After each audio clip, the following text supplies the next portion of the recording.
शिक्षणावर नाही, सुशिक्षित करणं, सुसंस्कृत करणं, नाही असं आहे समाजाला. ही जी वृत्ती आहे, ही समाजाची जी वृत्ती आहे आजची, की त्यांना जबाबदाऱ्या कुठल्याच नकोयत घ्यायला, त्यांना जितकं मिळेल तितकं फुकट हवंय आणि नंतर सगळ्यांना अक्कलही शिकवायची आहे. फुकट नकोच द्यायला, काहीच फुकट देता कामा नये. तर त्यामुळं जे लोक हे सगळं फुकट घेऊन एका मतासाठी या पद्धतीनं गुलाम होणारे जे लोक आहेत, तर ते अशाच लोकांना निवडून देतील, किंवा जे अशा पद्धतीचं राजकारण करतायत त्यांना तुमची किंमत कळून चुकली आहे, की तुम्हाला तुमची लायकी काय आहे, काय दिलं की तुम्ही मतं देता मुकाट, हे त्यांना माहिती आहे.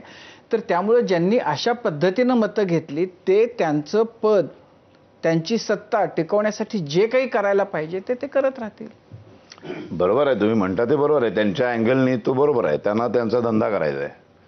पण हा मुळात धंदा नाही आहे ना, हा बिझनेस नाही आहे. सगळ्या कॉर्पोरेट राजकारण्यांना दोष नाही देता येणार.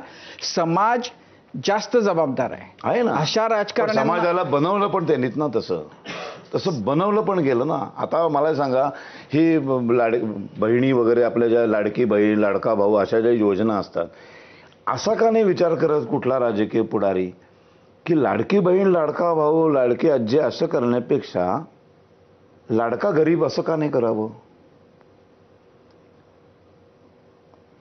की या महाराष्ट्रामध्ये एक ठराविक वर्षाला ज्यांचं उत्पन्न आहे त्याच्या खाली जे आहेत ते सगळे माझे लाडके आहेत. तिथे जाती धर्माचा संबंध येत नाही. त्यांना मी सगळं फुकट शिकवेन, शासनातर्फे सगळं फुकट शिकवलं जाईल. अशा का नाही योजना आहेत? बरं, प्रॅक्टिकली कोण विचारच करत नाहीत की एवढे पैसे आयुष्यभर देऊ शकतो का आपण फुकट? असं कशासाठी फुकट द्यायचं? फुकट कशाला द्यायचं? आता या बेरोजगार आहेत, यांना बोलवा आणि त्यांना विचारा, तुम्ही काय करू शकता मला सांगा. तुम्ही ह्यातली सगळी एवढी कामं आहे, ह्यातलं कुठलं काम तुम्ही करू शकता? तर